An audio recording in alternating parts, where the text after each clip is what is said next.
Breaking tonight, Omaha Police wrapping up an internal investigation concerning the way that officers handled a call prior to the murder of a mother and her 2-year-old daughter. Earlier this month, police arrested Dontavis Lloyd, accused of shooting 5 people. It happened in a North Omaha apartment complex. 2 of those people died, Dastacia Strawn and her 2-year-old daughter, Kenesha. Now, the investigation began after it was revealed that 2 officers made contact with Lloyd just hours before the killings.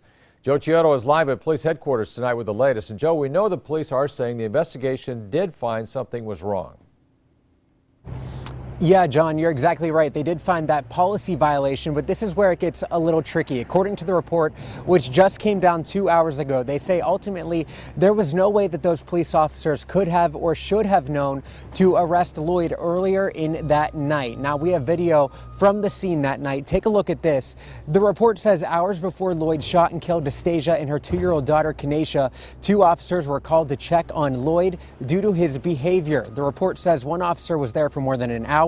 Another officer was there for a half hour. After that, the officers did remove Lloyd from the complex, but didn't have enough probable cause to make an actual arrest. The fact that there was no arrest was the reason for the investigation that I'm talking about right now.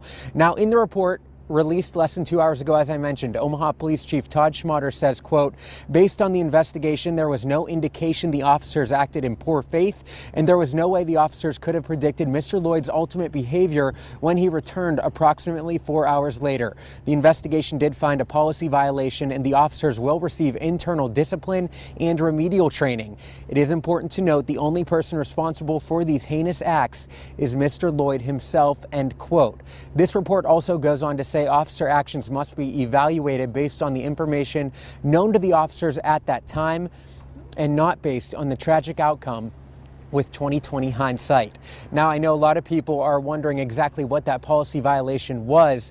Unfortunately, police say due to legal restraints, when no actual law violation occurred, they can't release specific details. So right now, we do not know that. Something that did just come in, though, is a statement from the mayor. She says that she agrees with the chief's decision and is also letting people know that they did meet with the victims' families prior to this announcement. Reporting live, I'm Joe Chiodo, WOWT6 News.